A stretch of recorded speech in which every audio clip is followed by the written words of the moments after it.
Cool. Okay, so I'm gonna go ahead and kick off and talk a little bit about business and bliss. So this idea and this vision sort of just came to me because I have continued throughout my life, consistently throughout my life, met these women who are amazing in business, and they've just learned a ton throughout their career. They've learned lessons. They have had great experiences, had not so great experiences, but all of them shaped who they are and how they're currently showing up in their businesses, in their careers. And I just am fascinated by growth and learning. And so I thought, gosh, I want to learn more about these women and their secret sauce, their secrets to success. And that's really kind of where it came from. But as I started thinking more about what makes these women amazing and what makes them unique and what makes me attracted and so intrigued by learning about them, is the fact that they also have this really beautiful spiritual side and this spiritual journey and this spiritual awakening that they've been through in their life. And so it just sort of occurred to me, like, there is amazing insight we can share from these women in terms of their business life, but there's so much juicy goodness, and I just got goosebumps saying that, so much juicy goodness that we can share from their spiritual journey and their spiritual awakening. And so that's where Business and Bliss was born from. I literally think I was in the car in my garage talking to my sister when it was born. Actually, I like have that photograph in my mind of that moment, which was amazing. So yeah, that's where it came from. And then of course the universe connected Jen and I, again, after, I don't even know, like a decade or something. It's quite possibly a decade. Yeah. Reconnected us, and Jen and I are both doing work in the entrepreneurial space, specifically through uplifting and empowering women. And so we were kind of like, duh, why are we collaborating in some way? Why aren't we doing something? And so I shared with this idea with her, and she was like, fuck yes. I mean, let's just go ahead and get that out there. Yeah, that's exactly what I said. Fuck yeah. Like that. She said, let's do this. And so her amazing wife, Stacy, has been our behind the scenes guru, figuring everything out. And so here we are. Yeah, because, you know, if you say any idea to Stacy that sounds remotely awesome, she's going to be like, do it and do it now. Right. And even if you say, I'm afraid, she's going to be like, yeah, be afraid and do it. So, yeah. So that's awesome. Exactly. So that's where Business and Bliss idea came from. And oh, Millie is on. How funny. Millie's on Instagram Live. What? Millie? It's like a blast from the past. Okay. Right. Yeah. So anyway, that's where it came from. So that's kind of the background. It's an awesome background. I feel grateful. Like when you called me and said, hey, I have this idea, I was like, hell yeah, let's do it. And I'm glad that I bring the business to this, since you're all the bliss over there. Yes. I tried to dress blissfully today. Yeah, you did dress blissfully. It's cool. I like it.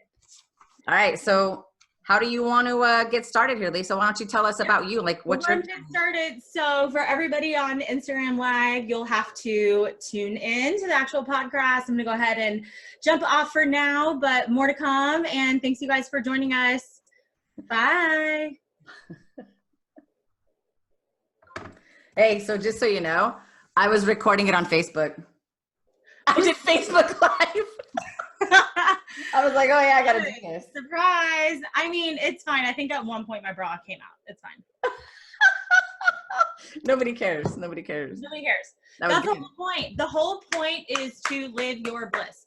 Yeah. Do what brings you joy, not be perfect. So there we go. Right. Okay, so yeah, we can go ahead and kick it off. So for this episode, I'm going to be sharing a little bit about my business and bliss journey. So Jen is more so going to be kind of interviewing me. And then for our next episode, we'll kind of do the opposite, and you guys will get to hear a little bit more about Jen's journey as well. And it'll a little bit kind of show you what to expect from our guests, our upcoming guests, and sort of what they're going to share with you guys. But obviously this will continue to evolve, and we'll deliver amazing content for you guys based on what you need, what you're looking for. So we'll continue to evolve in that way. Yes. So yeah. All right. You know, someday maybe we'll even take callers. How fun would that be? Just be like in the Oh my moment. gosh, that'd be fun, like a radio show. Such a visionary. No, All right, I Miss just Bliss. don't have a radio show voice though. Yeah. I figured that out back in the 90s when I recorded my voice on my parents' answering machine with Salt and Peppa playing in the background. You know, I used to like play music. That one? Okay. Yeah, like you used to play music in the background and then you'd be like, hey, we're not home right now. You know, leave a message after the beat, boy. My dad did not like that. Am I the only one who did that? No. Other people did that. No. Anywho, but when I heard my voice, I was like, dang, that is not a radio show voice. That's okay. I just followed my bliss. Okay, so I'll kind of jump in with the business side, a little bit of background, then I want to kind of share with you guys some lessons and some key takeaways that I think will really benefit you in your career or even in your own businesses. So I know there's definitely a lot of entrepreneurs and mompreneurs in our circle. So yeah. So basically a little bit about my background. I started my career right out of school with a large retailer and really moved all over the country for that retailer, which was an amazing opportunity. I love to travel and it was an amazing opportunity for me to meet new people. So I'm obsessed with new cultures and meeting new people and personalities. And thankfully this opportunity allowed me to do that. And so really where my spiritual journey began, which I'll get into that in the bliss section, was I hit an all-time emotional and spiritual low back in about 2008. And I guess you could say I was depressed. I mean, I wasn't like diagnosed with that, but I mean, I was depressed. I was really low. I felt like life just pulled the rug out from under me. And I just felt lost. And so in that moment, my older sister, who's amazing, she sent me a DVD of The Secret. And, you know, I'm like, okay, whatever this is, I don't know. But I popped it in because I was like at home eating ice cream by myself or something depressing like that. Can you eat a whole tub? Like, can you eat a whole pint? I just want to know, like, how far did the depression go? I don't think I ever ate the whole thing. Oh man, I could do that in a second. Okay. No, I might have to like goal that out and make that happen. No, it was basically, you know, I'm at home alone, whatever. I didn't really have the energy to get out, go. So I was like, all right, let me pop this in. And it changed my life. And so if you haven't watched the DVD of The Secret, there's just amazing speakers on there. And I haven't watched it in a long time, but the two that stand out to me that really I connected with The Secret are the Abraham Hicks, the publications of Abraham Hicks, and Dr. Michael Beckwith, who leads the Agape church in LA. So I was in LA at the time. And it just lit a fire in me, and it helped me realize that there is joy out there, but I get to choose to create it. I can choose to wallow. I can choose to, you know, be a pity party of one, or I can go after it. And so that's really kind of where the spiritual journey began. But I began intense research and a self-discovery story. And really at that point, sort of just broke open my heart and started learning how to heal myself from the pain and disappointment. And so I started helping people through these teachings. So that happened to me in the workplace. You know, people would come to me and I started sharing with them a little bit about my journey and sharing different insights and basically tools that I had established in my toolkit. And I really started becoming this like coach before I even really 100% knew what that was. I started becoming this coach in the workplace. And the cool thing is that the more that I awakened to my I'm not an English teacher. Okay, the more I awakened, the more I woke okay, we'll just say it that way. The more I woke up to who I really was, and the more I sort of followed these breadcrumbs along this journey toward my calling and who I was, the more authentic I became. And that was valued.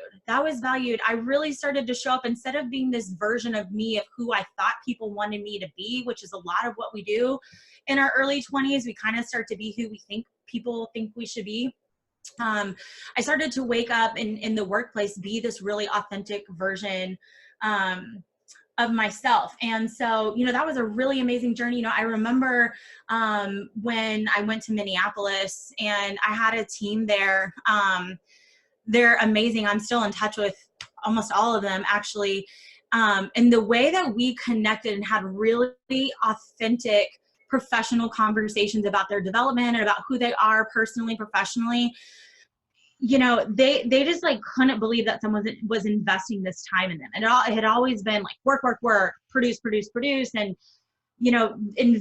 finally investing this time in them. And I'm realizing right now that I'm like nervous to even say that. So I've always been like nervous to like call other people out, but whatevs. But the way I invested in them and really helped them be comfortable expressing who they were authentically.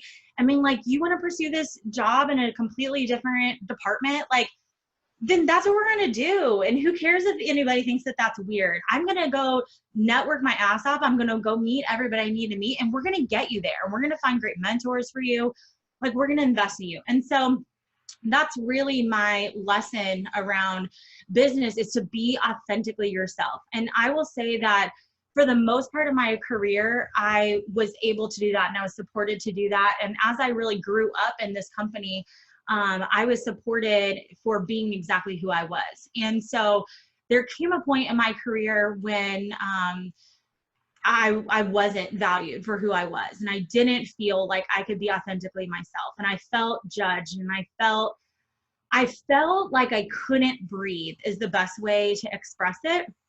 And I look back now and I don't really have hard feelings. I realized that it was the whole time, it was God, universe, spirit, whatever you call it. It was God saying, it's time for you to go. Like, you have a bigger purpose to serve. You have something else you need to be doing. And I was like, no, I started my coaching business in 2014, and I was doing my coaching on the side. So that was like satisfactory at the time. That was enough at the time. And I was like, oh gosh, like breaking out on my own. And I'm an Enneagram 6. So I feel like we'll find some Enneagram lovers out there, but I'm a loyalist, like loyal. Like, you can treat me like crap. You can do whatever you want. Like, I'm going to be loyal. If I commit to something, I commit. And so, even though the universe was giving me all these signs, like putting these people in my life who were also coaching, putting these people in my life who were entrepreneurs, and putting these people in my life who were hosting retreats and webinars and all this stuff, I was like, okay, that's cool. I'm going to like keep on, with my normal gig over here. And the short story is I stayed in corporate about 5 years too long, like when I look back. And the excuses to leave just kept getting bigger and bigger, right? Well, now like I have a baby, so it's like too risky. And okay, well now I have a second baby, so now it's like really too risky. I can't pursue this dream, even though in the back of my mind, it was just constantly nagging at me. And at the same time, I was just really struggling to breathe even more in my corporate environment. And so finally, just a culmination of various events, finally, which was basically the universe kicking my ass and saying, well, you haven't listened for the past 5 years, so we're just going to basically make everything happen and make you fall on your ass so that you'll listen to us and do what we have to say. And so it worked. And after my second maternity leave with my son, I decided not to go back and take the leap and pursue this business. And so really the bottom line is, when you no longer feel that you can be authentically yourself, you are no longer showing up as the best version of you. And when you're not showing up as the best version of you, your work isn't going to be great quality. You're not going to feel supported. You're not going to be excited about going to work. You just literally start to crumble inside. And I know I'm not the only one who feels that way. You literally start to feel suffocated. And that's where, you're driving into the office on Monday. I have clients right now who say every morning when I'm driving into the office, I literally feel like I can't breathe. I have anxiety attacks. I have panic attacks. And listen to that. That is your body saying, hey, maybe it's time for a change. You know, on Monday mornings when I wake up, I'm like, woo, I'm so excited now. I'm like, yes. I mean, even yesterday, I like had free time. My husband gave me free time. I probably shouldn't call it that. Sounds bad. But I had recess for my children. And my husband said, where are you going to go? And I'm like, I'm going to go have a margarita and work. And he's like, I'm surprised you're going to go work. And I'm like, I'm not. Like, I love this so much and I live it and breathe it. It's who I am. I get to be authentically myself. And it's not perfect. I mean, I still have a group of people out there that I'm like, oh, dang, there's going to be some judgment up in here, okay, of who I am and what I'm saying and all this stuff. But you know what? Again, I'm a counterphobic Enneagram 6, and we run toward fear. So I have fear. I do. But Everybody does. Yeah. But I have a tendency to run toward fear for the most part, not always. But I'm like, you know what? Let's just do it. Let's just do it. So yeah, that's a little bit of my business journey. And what I would say, and of course, like through my coaching, I share my, 12 years now of research. I'm a growth nerd, so I do tons of research and read a ton.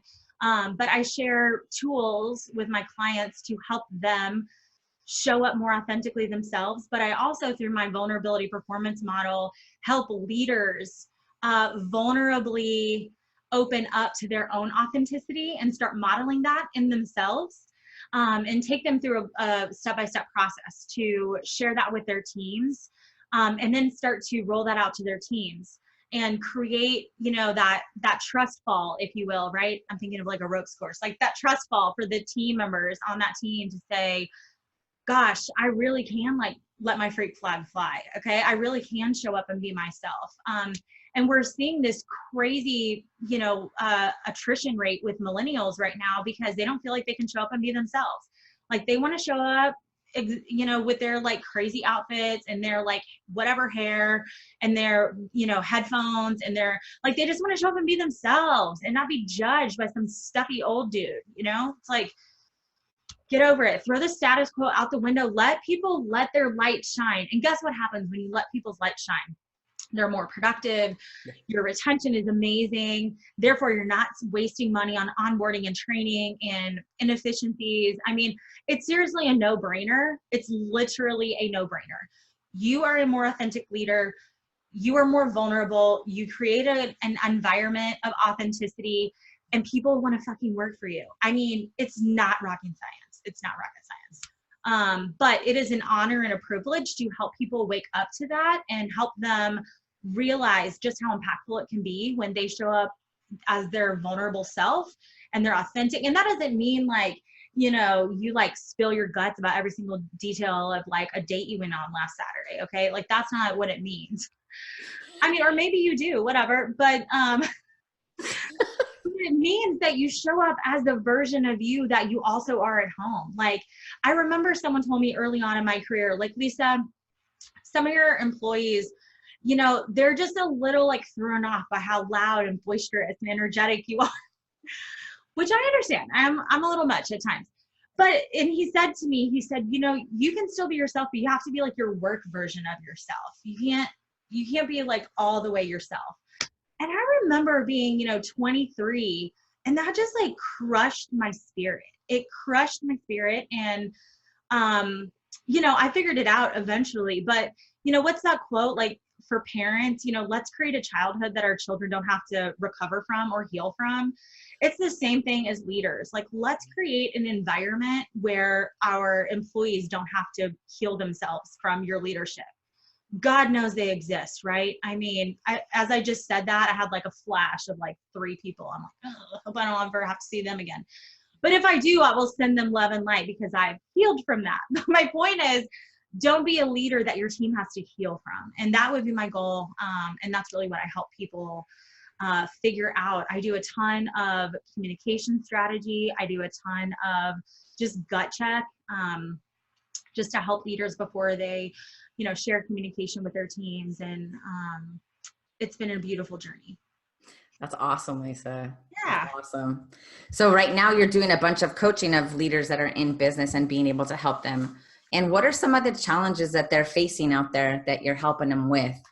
I know you're saying that you're doing the communication and helping them and coaching them through certain situations and being themselves. But what does it look like when they want to be happy? Like on the other side of business, what does that bliss side look like? How do you get them to kind of, I know I personally, I have a laser focus, man. When I'm in business, I'm go mode. I'm a shark.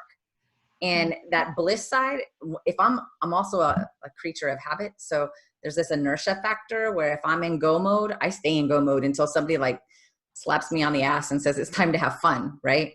And there are people out there that they're so focused on work that life passes them by.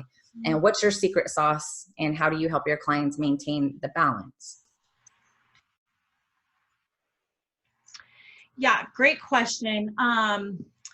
So I would say first and foremost, you cannot pour from an empty cup. And I know that that's a quote that we've all heard. You can't pour from an empty cup, but the bottom line is if you are not investing in yourself first, you can't expect someone else to make you happy, right? So I'll go ahead and give a shout out to my girl, Jacqueline Ortega. She already knows she's probably going to come up or Jacqueline Moreno, she's got married. Sorry, Ivan. She probably already knows she's going to come up in this podcast, but she said to me one time, friend, you're not responsible for my happiness. And that has stuck with me for, close to 10 years now. And so that's the thing. Nobody else is responsible for your happiness. And and we've all done it, myself included, but what a shitty expectation to put on your friends or on your spouse. Like, you better figure out how to make me happy. I mean, that's an incredible amount of pressure and it's not fair. And granted, you don't want them to be disrespectful to you or, anything like that. But they're like, Don Miguel Ruiz, he's amazing in the 4 agreements. And he talks about don't take anything personally. Things that other people do have nothing to do with you, has everything to do with themselves. And so if you're unhappy, there's probably something that you need to do for you. And so, there's really this concept of self-love and self-care and investment in yourself that is really helping people to awaken to their bliss and what gives them joy, and help them figure out how to be the best version of themselves. And guess what? Eureka, they show up in a better place at work as well. So I actually wrote an article for this, for True Talent Group. So I think that's posted on my LinkedIn. But anyway, so I'll kind of transition from there into the bliss part. So, I talked about it a little bit earlier, but back in 2008 is when I hit my flow, and everyone kind of has their point where they're like, gosh, I want to start doing something different in my life. Like, what I'm doing isn't working. And so for me, that was back in 2008. And from there, I really just went on this adventure in figuring out how to find joy again. And so, it's beautiful, the quote by Rumi, which I just love, which says, the wound is where the light enters you. And it's so true, because if my heart had not been broken open, I probably wouldn't have been where I would not be where I am today. And I would not have the knowledge that I have today. So I did a ton of research, and, I realized that I had experienced heartbreak early on in my life, like even as a 5-year-old little girl. And, I never really knew how to address those feelings or recover from them. And so it was at this point where I was finally ready to do the work. And so I do want to talk about really quickly a book called Calling in the One that I do want to recommend to our listeners. So this book I originally picked up, and I thought, because, I was looking for my soulmate, calling in the one, I'm gonna find the one if I read this book. Typical, 26-year-old girl, dang it.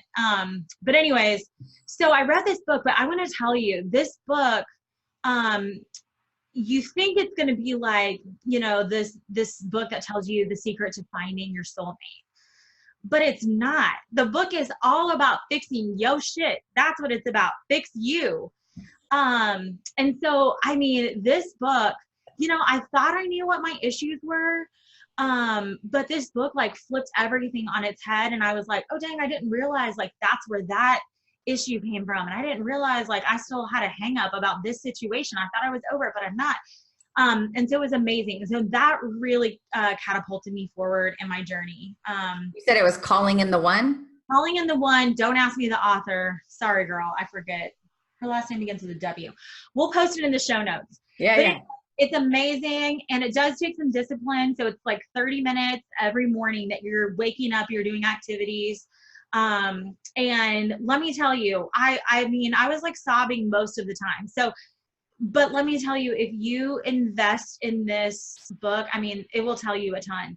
But if if that's something that you're like, gosh, I don't really have the discipline or the interest in doing that, it's definitely a lot of the work I do with my clients, and that's something I can help lead you through as well. So, but anyway, so I'll share a little bit more of my journey. So I, started reading Gabby Bernstein's books, The Universe Has Your Back, Spirit Junkie, May Cause Miracles. I read a ton from Mastin Kipp, who runs The Daily Love. From there, I read The Four Agreements, which is amazing, by Don Miguel Ruiz. I listened to a ton of the excerpts from the Abraham Hicks publications. And I'm going to give a shout out to my girl, Lana Schlafer, as well. So she's a mindset coach. I started following her, and she's just amazing. And so, through all of this journey of self-discovery, I actually came to realize that I'm also an intuitive channel. And so I just felt like my little heart flutter, my little fear pop up, because that's not something I've said that out loud to maybe like 5 people. So it's out there now. But I came to realize that through automatic writing and also through intuitive channeling, I am able to just like hear messages specifically for individuals, which has been so great, because, a client will call me and say, hey, I'm calling you because of X issue. And I'm able to hear the words that they're not saying and actually fix the true issue. Sometimes people come to a coach or a mentor or a friend because they don't even quite know how to articulate what's going through their mind. And so I'm able to give words to what they're feeling. And it's really beautiful, because not only does it just like cut to the chase, that's the thing with counseling that sometimes bugs me. You're like, okay, 15 sessions later, you're like, I'm still like, are we going to accomplish anything? I'm still just like telling you my life. It allows me to say like, hey, here's what I'm hearing. Is this really how you're feeling? Is this really what's going on? Yeah. Is this actually your block, your obstacle? And they're like, yes, yes, yes. And so with that, I'm really able to help people find their joy more quickly. And I'm really able to tune into tools that are specifically made for them, because my goal is that people don't need to come back to me, right? I mean, that's the thing with my, I explored counseling just again because of my like unquenchable thirst for growth. I'm like, let me go to a counselor. Like, I want to see this other side of the story. And, that's the difference in coaching, is that my goal is that we help you develop, we teach you to fish. We don't just give you the fish. And that's really what my goal is. And so, I would say specifically, one of the main themes that I've identified through my clients that's emerged really over the past 6 months or so has been this concept of women going through identity crises. And that was a little bit of a weird phrase for me to use at the beginning, but, it's this concept of identity crises, meaning, women who are newly married or newly, with children, and this was me specifically too. And they're like, who the hell am I? Who the hell am I now? Like, I used to be this woman who would like jump on a plane, and take off to Paris for the weekend, like on a hot deal or whatever. It's hot flash. What is that called on Hotwire? I don't even know. A hot flash. I would jump on these deals and just be like, let's go to Paris for the weekend, or let's just go to Mexico, or let's just jump here, jump there. I have this very free life. I didn't get married till I was 34, had kids when I was 35. So, I mean, I had a long time to just be me and do whatever I wanted to do. And so, you know, then I wake up one day and I have like puke on me and crap, and I haven't washed my hair in 4 days, and I literally didn't recognize myself. And it was like this identity crisis of who am I? And so I had to do a ton of self-discovery and a ton of trial and error to figure out tools to pull myself out of this funk. And so that's, you know, what my upcoming ebook, 21 Days of Self-Love, is really geared toward all these identity crises that women are going through. You know, I'm thinking of my clients right now, you know, someone who their kids just went off to college and they're like, I'm not even connected to my husband anymore. I'm always used to being a mom. Like, I don't know who I am. I have women who are stay-at-home moms who their kids have now gone off to school. And again, they're like, who am I? I've always been mom, and now I don't know this version of myself. We have women who left corporate America and always really like their identity was baked into these big titles and big paychecks. And, you know, now they're like, I'm a mom, or I'm an entrepreneur, or, you know, I'm following my husband's career and I don't really know who I am anymore. So there's so many different examples out there. But basically what I'm really working on right now within my ebook, just as one example of what I do and my coaching to help people find more bliss, is figuring out these specific activities for individuals to help them reconnect with who they are, rediscover who they are, start to love themselves again, start to be vulnerable enough to ask for help, be vulnerable enough to say to their partner, you know, like I said yesterday, I need a break. I need to go out and just kind of be by myself and have some time for myself, and apply some intentionality to that and some consistency so that they can really reach their peak level of bliss and joy. That's awesome. So kind of pause there. Yeah, that's awesome. I think it's so important. I even suffered from that for a little while when I left corporate America and became an entrepreneur and trying to adjust to having 4 kids. I mean, am I crazy? I'm crazy. I must be crazy. But I went through that process. And one of the biggest things that Stacy did for me at that point in time was every once in a while she would come home and she would say, hey, you should go for a ride on your Harley. And I would say, yeah, I should. So I could figure out who the fuck I am again. That'd be great. Yeah. And, you know, I'd ride out to Mount Laguna and I'd go get centered. I'd do some grounding. I'd check in with myself. I'd do some breathing and then like connect back to my why and why I was doing all this stuff. And yeah, it helped a lot. And had I not had that support, you know, she offered it. I didn't even have to ask. Mm-hmm. She's kind of cool like that, where she just recognizes what you need, you know?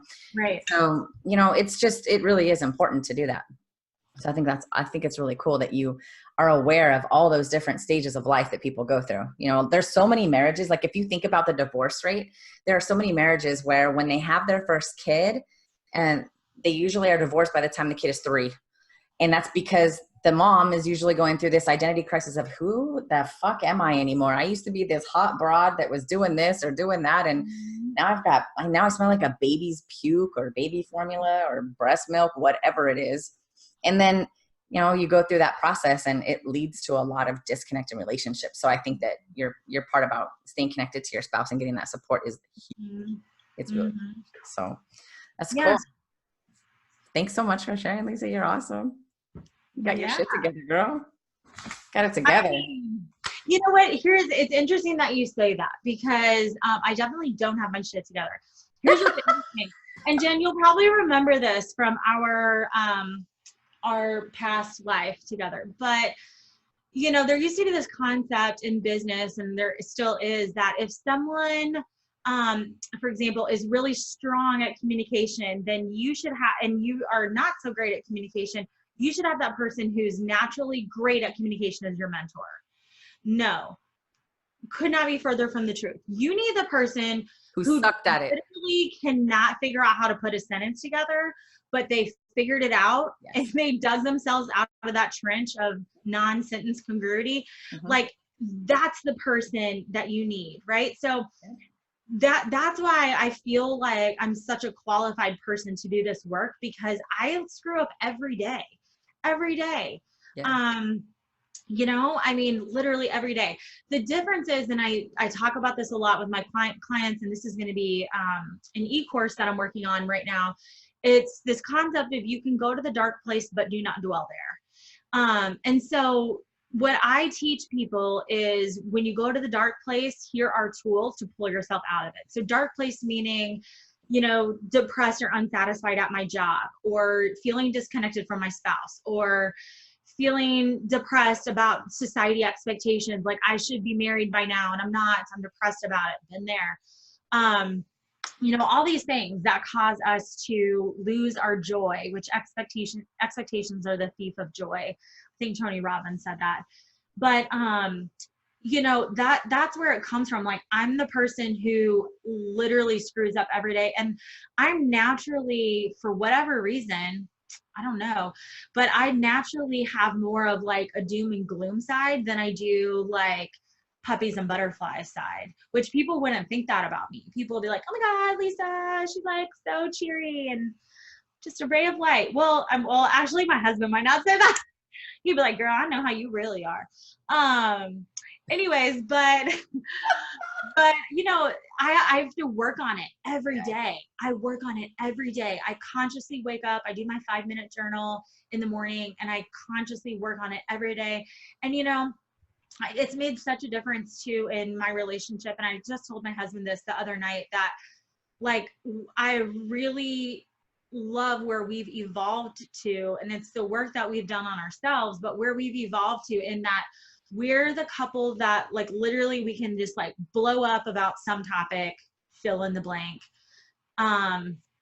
Literally can be anything, but 5 minutes later we're fine.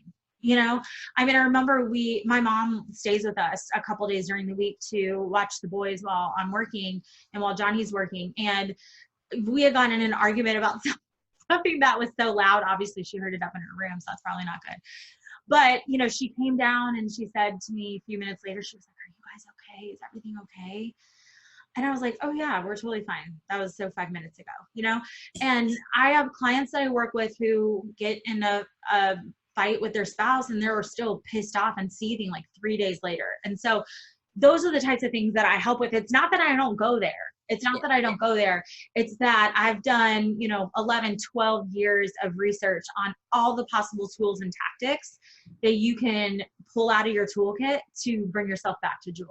Yeah. So it's interesting that you say that, because I think we sometimes can feel like these people, you know, on social media have it all together. And so I just, you know, want to be clear, like, I definitely don't. I think my husband would agree. Yeah. Yeah. I mean, I try to get all my poop in one sock, but it rarely happens.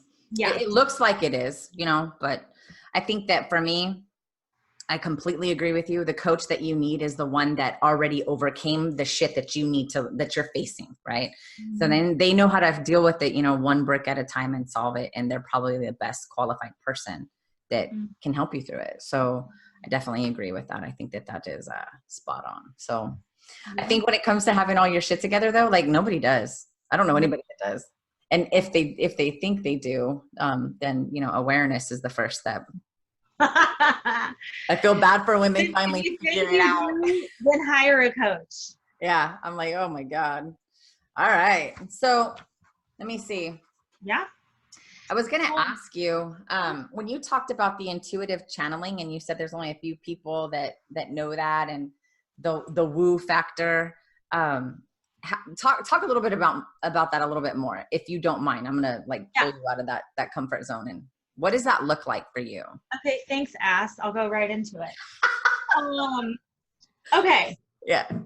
So I was talking to Jen, and actually I'll give a shout out to Sherry Murbach, who is another coach that I'm collaborating with, who kind of pointed this out. But so for any of you guys in business who've done strengths finders, several businesses use this as even a selection tool.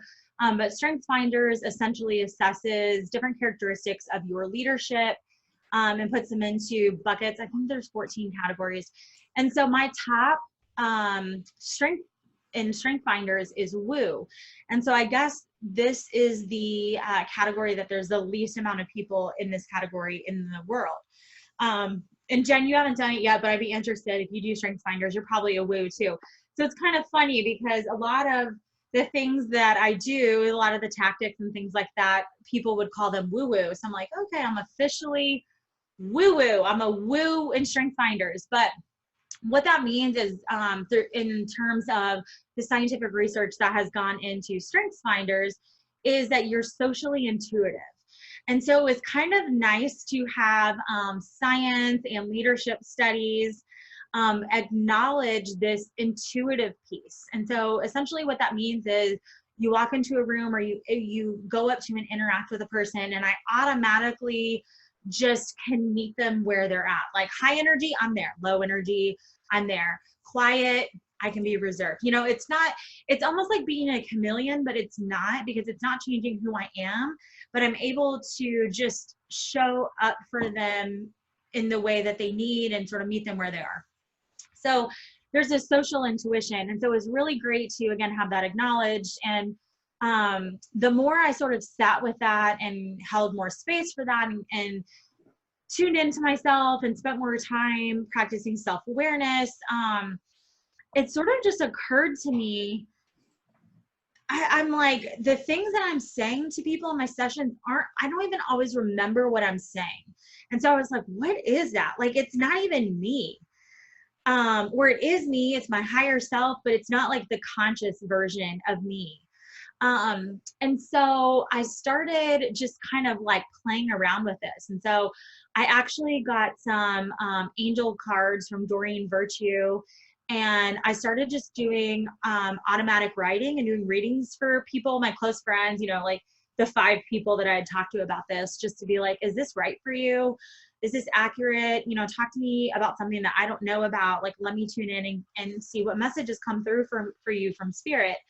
And it was accurate and it was right. And so I started like trusting myself a little bit more and going to this place. And so, you know, now before each of my sessions, I connect with my guides, I connect with my clients' guides, and really ask for amazing messages to come through for them, things that they need to hear, and things that are for their best and highest good.